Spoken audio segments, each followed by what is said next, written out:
आपल्यासाठी जागा आहे. या ना, पहा ना, सगळे जागे तू तुमचीच कमी आहे. लवकरात लवकर या आणि अधीर झालेल्या मनाचे सांत्वन करा. पानदारी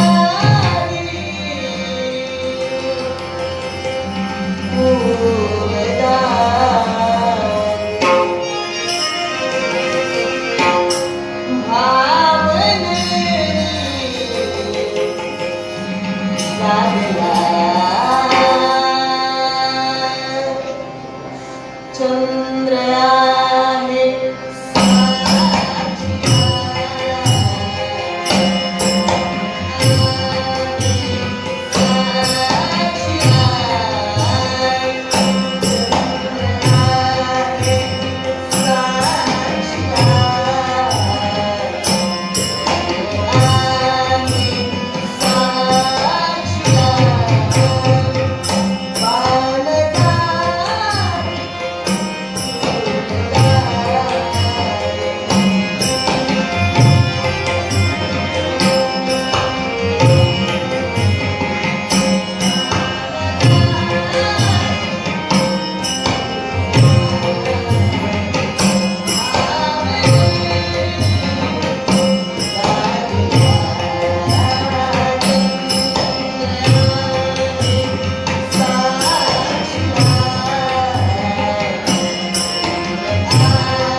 आमच्या फक्त पावलावर पाऊल पुढे येण्याचा प्रयत्न करते.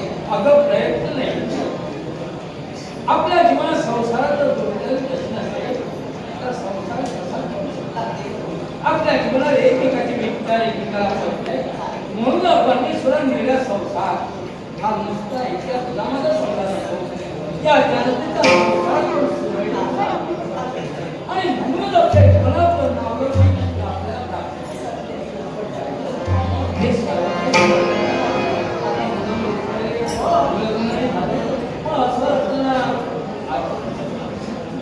प्रत्येक दिवशी भेटीसाठी येणार तुला या हार विचार मीच करते. आपल्या हातून येण्यामागं दिवशी पावलं पडतात.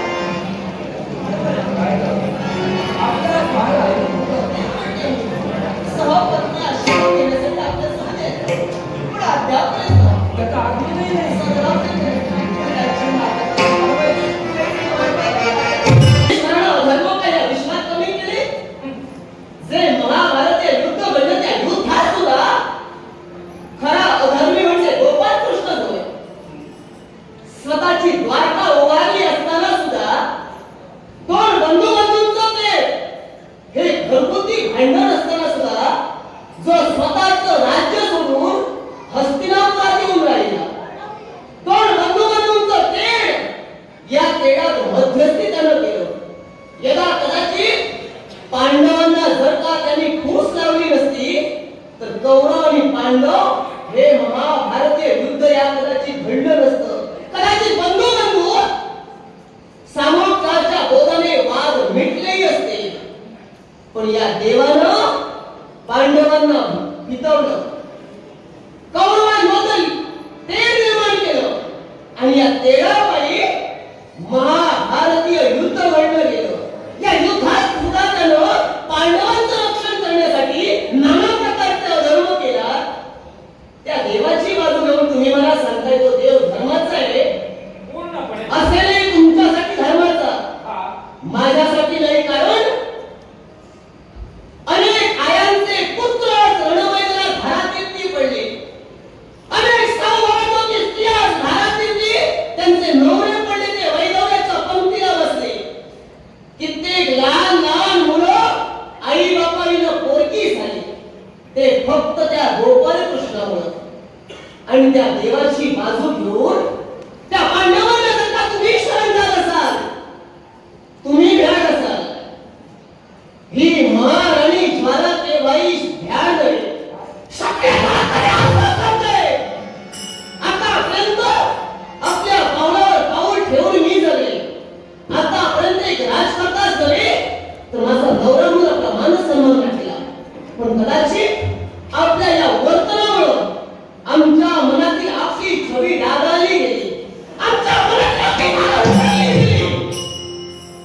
मी तर म्हणेन, जर का तुम्ही पांडवांना शरण जात असाल तर ते पांडवांना शरण जाण्यापेक्षा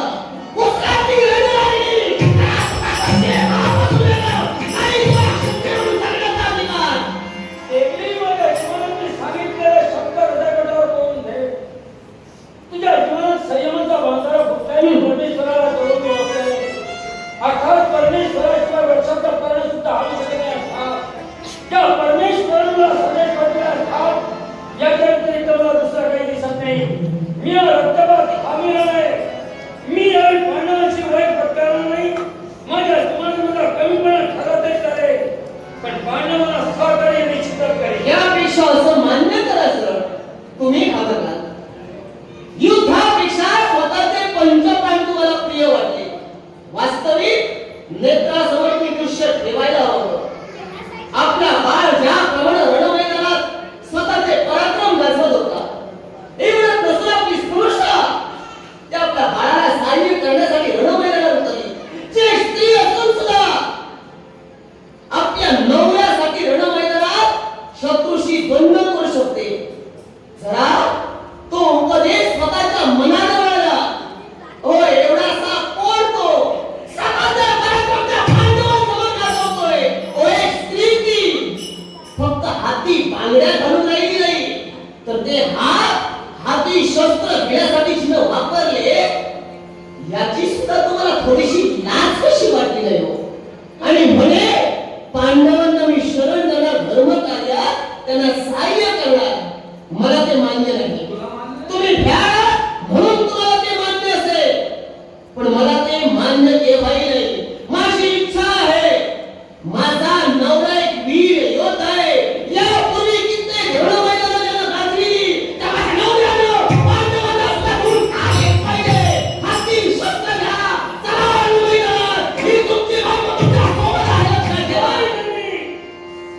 आणि स्वराज्य भाषा इतर काही ऐकण्यास काही नाही. शी, लाज वाटू लागली अशा क्षत्रियाची. कुणाचा पराक्रमाने मी दिवसते, कुणाचे पराक्रम जागृत करण्याचं कार्य मी माझ्या जीवनात करते. जो आधीच मेलाय त्याच्या मनावर आघात मी काय करायचं? ज्याचं मन भीतीग्रस्त झालं आणि माझ्याकडे सहन करायची भाषा करतोय, अशा नतभ्रष्ट राजकर्त्याला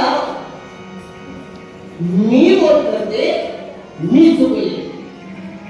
राजा तुम्ही नाही चुकलात, महाराणी ज्वाला चुकलीये. धिक्कार असो या नवऱ्याचा, ज्याला बायकोच्या शब्दाचा मान समजला नाही, ज्याला बायकोचा इच्छेचा प्रश्न समजला नाही. जी बायको एक स्त्री असून सुद्धा रणरागिणी प्रमाणे काव्य करू शकते, तर या पुरुषानं स्वतःचा पुरुषार्थ दुसऱ्या समाजाच्या आहार केला असेल, किती ज्ञानाचं ज्ञानामृत जरी पाजलं असेल, तर या दगडाला पाझर फुटणार नाही. म्हणे रक्तपात होणार, पण त्या रक्तपातापूर्वी नेत्रावाटे येणाऱ्या अश्रूंचा विचार करा. हे दुःखाश्रू नव्हे, तर या रणरागिणीच्या डोळ्यात उघडले, त्या वाघिणीच्या डोळ्यातले अश्रू रक्तसुरांनी पेटलेले आहेत. या क्षत्रिय राजकर्त्याला डिवचण्याचं कर्तव्य केलं, त्याच्या पराक्रमाला डिवचण्याचं कर्तव्य केलं. पण या क्षत्रियाचे पराक्रम कुठंतरी दुसऱ्याजवळ गहाण ठेवले गेले. जो स्वतःच्या पायाचा आशेनं स्वतःचे पराक्रम दुसऱ्याच्या पायाजवळ ठेवतोय, जो स्वतः दाती तूर येऊन पांडवांना शरण येऊ ही इच्छा मनात धरतोय, अशा क्षत्रिय राजकर्त्याला भेटावं वाटते मी. अशा षंडासोबत राहण्यापेक्षा या राज्याचाच नव्हे, तुमचा त्याग करून जाईल. गरज नाही असल्या राजकर्त्याची, जो स्वतःचं अस्तित्व माध्यमून करू पाहतोय, ज्याला स्वाभिमान नाही स्वतःच्या क्षत्रिय कुळाचा. यापूर्वी या राजघराण्यात असं कधी घडलं नसेल याचं वर्तन स्वतःच्या जीवनात एक राजकर्ता असून केला.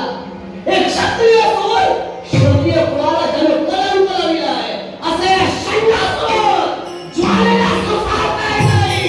या तुमच्या संस्काराचा, या तुमच्या क्षत्रिय घराण्याचा, या राज्याचा त्याग करून ज्वाला निघाली, ज्वाला निघाली. बेकार होतो, बेकार. हे गंगा माते, आता कुठेतरी मन शांत झालं.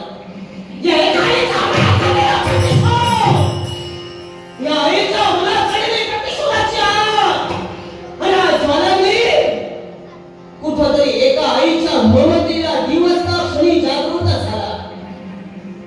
आणि आईचा आक्रोश आईचा ज्वालांनी घातला. आणि गंगा माते प्रतिज्ञा केलीस, जन्माच्या पुत्राचा शेवट केल्याचं म्हणजे धनुर्धारी पार्थ, जन्माच्या पुत्राला काय केला तो धनुर्धारी पार्थ.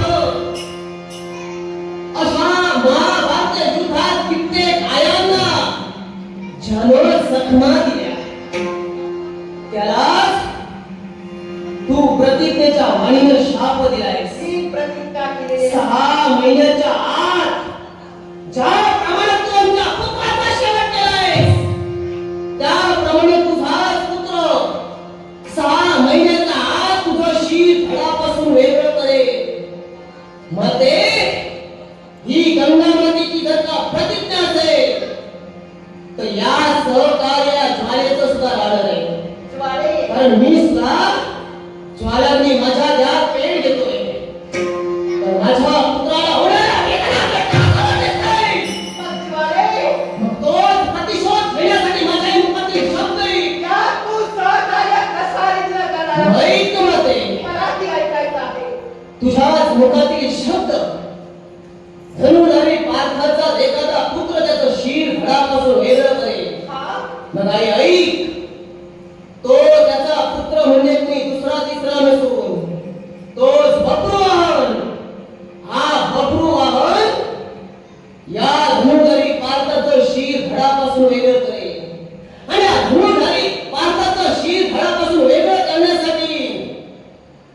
बबरू आला